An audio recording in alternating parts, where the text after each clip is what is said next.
आप सभी लोगों को नमस्कार। भविष्य के इस YouTube चैनल और Facebook पेज पर आपका हार्दिक स्वागत है। और आप सभी लोगों का बहुत बहुत आभार जो आप हमारे इस YouTube चैनल को सब्सक्राइब कर चुके हैं, लाइक कर रहे हैं हमारे वीडियोस को, और बेल आइकन आप दबाकर नोटिफिकेशन भी प्राप्त कर रहे हैं।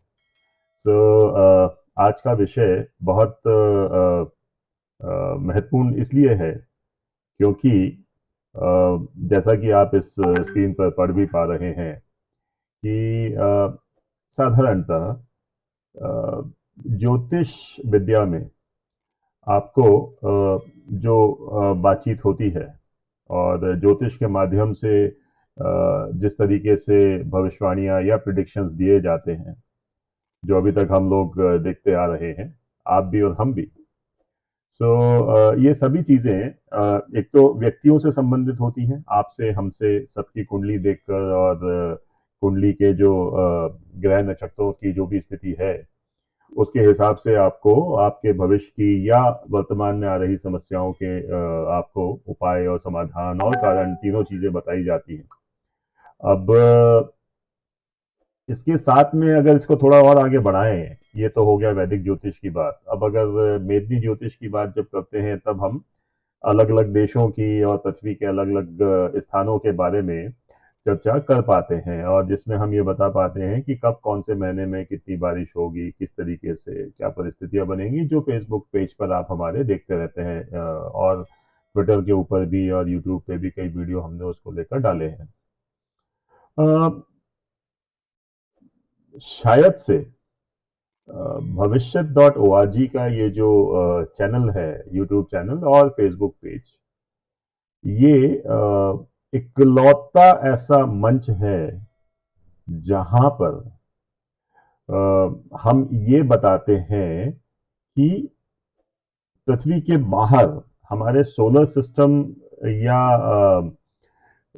सोलर सिस्टम का जो हमारा राजा है, यानी सूर्य है, जिसके पीछे सारे ग्रह चलते हैं, उस सूर्य के अंदर किस प्रकार के परिवर्तन आने वाले हैं, ये चीज जहां तक मेरी व्यक्तिगत जानकारी है, ये शायद से आपको सिर्फ भविष्य डॉट ओ आर जी पर ही देखने को मिलता है। और ये दो चीजें होती हैं। देखिए, एस्ट्रोलॉजी की हमने बात की, एक और शब्द है जिसको हम एस्ट्रोनॉमी कहते हैं। एस्ट्रोनॉमी में सोलर सिस्टम और सूर्य और सारे ग्रहों के बारे में, इनके ऊपर स्टडी की जाती है और इनको लेकर बातें की जाती हैं। लेकिन एस्ट्रोनॉमी में भी यानी नासा जैसी संस्था या इसरो जैसी संस्थाएं, जिनका काम ही यही है सुबह से लेकर शाम तक का, ये भी ये बता पाने में बहुत सक्षम नहीं है, या हो सकता है शायद हमारी नजर में नहीं आया हो। लेकिन अभी तक तो हमने नहीं देखा है कि ये इस तरीके से कोई भविष्यवाणियां दे पाते हैं या इस तरीके से कोई तैयारी कर पाते हैं कि अगले कुछ दिनों में सूरज में क्या परिवर्तन आने वाले हैं। ये अभी तक नहीं देखा गया। लेकिन आप भविष्य डॉट ओ आर जी के पेज पर, जिस पर आप फेसबुक पे हैं, ट्विटर पे भी हैं, और यूट्यूब के इस चैनल पे भी आप कई बार देख चुके हैं, आप इस तरीके की पोस्ट देख चुके हैं। ये 4 दिन पहले की एक पोस्ट है जिसमें विशेष रूप से एक्स क्लास सोलर फ्लेयर को लेकर हमने चर्चा की है, और ये बताया है कि कैसे आने वाले कुछ ही दिनों में, स्पष्ट लिखा हुआ है इसमें, कि सौर्याग्नि यानी सोलर फ्लेयर्स ना, सोलर फ्लेयर्स की जब बात करते हैं, और x class CME solar flares अगले कुछ ही दिनों में सूर्य से निकल सकती हैं। और ये भी हमने इसमें आगे लिखा है कि ये प्रार्थना करना चाहिए कि ये जो एक्स क्लास सोलर फ्लेयर्स निकल सकती हैं, ये धरती पर न टकराएं, क्योंकि अगर धरती पर टकराती हैं तो बहुत सारी परेशानियां हमारे सामने खड़ी हो सकती हैं। इन सब चीजों के बारे में हमने पहले चर्चा की है। परेशानियां कैसे, कि हमारे सैटेलाइट्स के ऑर्बिट डिस्टर्ब हो सकते हैं, हमारे पावर ग्रिड फेल हो सकते हैं, हमारे जीपीएस सैटेलाइट्स काम करना बंद कर सकते हैं।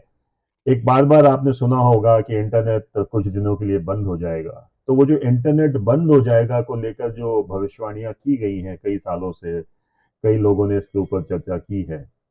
तो वो परिस्थिति भी इसी सोलर फ्लेयर के कारण और सीएमईस के कारण, कोरोना मास इजेक्शन बोलते हैं इसको, जिसमें सूरज की जो तपिश या तपन जो होती है वो निकल के बाहर आती है और वो जाकर इलेक्ट्रोमैग्नेटिक स्टॉर्म के रूप में हमारी धरती से टकराती है, जिसकी वजह से ये सारी गड़बड़ियां होती हैं। इसके ऊपर बहुत विस्तार से एक वीडियो हम पहले बना चुके हैं, जो इस आइकन में, आई आइकन में आपको ऊपर दिख रहा होगा, यूट्यूब के ऊपर विशेष रूप से।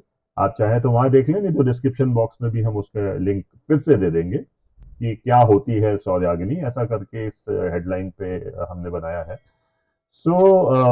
जो हमने कहा आपसे कि 4 दिन पहले ही हमने ये कहा था कि x class CME solar flares किसी भी समय अब सूर्य से निकल सकती हैं। अब ये गणना किसी भी ज्योतिषीय गणनाओं या थ्योरी पर संभव नहीं है, लेकिन भविष्य.org के पेज पर आपके सामने ये गणना रखी गई। और अब से कुछ देर पहले का ये ट्वीट देखिए, ये अगर भारतीय समय के हिसाब से हम बात करें तो 4:14 सुबह, आज सुबह की बात कर रहे हैं, का ये 6 अगस्त का ये ट्वीट है। सोलर हार्म करके एक ये ट्विटर हैंडल है, और इन्होंने ये सूचना दी है कि बहुत ही तीव्र एक्स क्लास, यानी जैसा हमने पहले लिखा था कि इसमें जो लिखा गया था फेसबुक पेज के ऊपर, ये एक्स क्लास जो आप देख रहे हैं, तो सिमिलरली एक्स क्लास 1.6 कैटेगरी की सोलर फ्लेयर आज सुबह 4:14 के आसपास सूरत से निकल गई है। ठीक वैसे ही जैसे इस पेज पर लिखा गया था कि कुछ ही दिनों में एक्स क्लास सोलर फ्लेयर्स निकल सकती हैं, जो धरती के लिए, धरती के एटमॉस्फेयर के लिए, धरती के चारों तरफ जो सैटेलाइट्स घूम रहे हैं उनके लिए, इन सब चीजों के लिए। और मैं आपको बता दूं कि आने वाले समय में ये जो हमने पहले से आपको कुछ चेतावनियां दी हुई हैं, जिसमें भूकंप, ज्वालामुखी, इस तरीके की सारी बातचीत उसमें की गई है, तो ये सारी चीजें भी इसमें होने की बहुत संभावना है।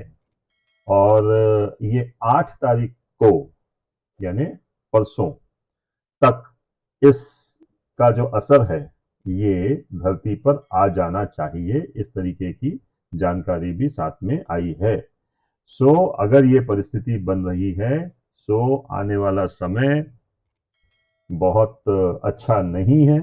पहले भी हमने चेतावनी दी है, ये जो अब जो दिन शुरू हो रहे हैं ये बिल्कुल भी ठीक नहीं है। ज्वालामुखियों की पूरी एक श्रृंखला इस समय चल रही है, एक के बाद एक ज्वालामुखी फटते चले जा रहे हैं। भूकंप की शुरुआत कल आई चुकी है, जो हमने आपको कल बताया। अब यहां से जो परिस्थितियां बदलेंगी वो बहुत विनाशकारी हो सकती हैं, और इनके उपाय के रूप में अनफॉर्चुनेटली, बदकिस्मती से, इनका कोई उपाय नहीं है। सिर्फ प्रभु की आराधना, ईश्वर से प्रार्थना कि हमारे देश को और हमारी पृथ्वी को कम से कम नुकसान पहुंचे, मानव जाति को कम से कम नुकसान पहुंचे, बस इतनी ही प्रार्थना हम कर सकते हैं। किंतु ये जो अब समय शुरू हो रहा है, ये बहुत कठिन समय शुरू हो रहा है, और यहां से स्थितियां जो हैं ये सिर्फ और सिर्फ कठिन ही होती चली जाएंगी। ये कहने में, सुनने में थोड़ा डरावना लग सकता है, लेकिन हमें मेंटली, दिमागी स्तर पर इन चीजों के लिए अब तैयार हो जाना चाहिए। तो आज के लिए इतना ही। बहुत अच्छे खबर तो नहीं है, लेकिन फिर भी जो है सो है, और जो हमें आने वाले दिनों में भुगतना पड़ सकता है, इसको लेकर हम लगातार चेतावनियां दे रहे हैं। और अब वो समय आ गया है जिसमें हमें ये सारी चीजों को अब भुगतना भी है। सो आज के लिए इतना ही मित्रों। आप लोगों ने यहाँ तक ये वीडियो देखा, बहुत बहुत धन्यवाद। चैनल को सब्सक्राइब करें, लाइक करें, शेयर करें, जहां तक संभव हो लोगों तक ये जानकारी पहुंचाएं कि किस तरीके से पृथ्वी पर ये परिस्थितियां बन रही हैं जो आपके सामने हैं। और जहां तक भारत की स्थिति है तो पानी और वायु, है ना, जल और वायु, इससे थोड़ा सा बच के रहें। पानी की तीव्रता और पानी की शक्ति को आप नहीं महसूस कर सकते। जो लोग बाढ़ में या इन चीज़ों में जब फंसते हैं तब उन्हें समझ में आता है कि कैसे सेकंड्स के अंदर स्थितियां जो हैं वो नियंत्रण के बाहर हो जाती हैं। तो कृपया करके पानी और वायु, इन दो चीज़ों से बहुत ज़्यादा बच के रहें। रात के समय जितना ज़्यादा संभव हो रात के समय घर से न निकलें। सूर्य अस्त के बाद से लेकर सूर्य उदय तक जितना हो सके कंक्रीट की लेयर्स के नीचे रहें। इस पे विस्तार से हम लोग पहले बात कर चुके हैं, आगे भी करेंगे, लेकिन अभी के लिए इतना ही कि कंक्रीट की लेयर्स के नीचे रहें, विशेषकर रात के समय। और अनावश्यक रूप से बाहर नहीं निकलें। अगर बहुत जरूरी है, निकलना है, फिर तो निकलना ही है, उसका कोई ऑल्टरनेटिव नहीं है। जितना संभव हो वायु यात्रा से बचें, हवाई जहाज की यात्रा से बचें। अगर संभव हो तो दिन के समय ट्रेन या गाड़ी या 4 व्हीलर 2 व्हीलर जैसा भी संभव हो उसकी यात्रा करें। वायुमंडल में जितना नीचे रहेंगे उतना ही बचेंगे। और इस तरीके से हम अपने जीवन को थोड़ा सा और अतिरिक्त सुरक्षा देते हुए आगे बढ़ सकते हैं। तो आज के लिए इतना ही मित्रों, बहुत बहुत धन्यवाद। नमस्कार। भारत माता की जय।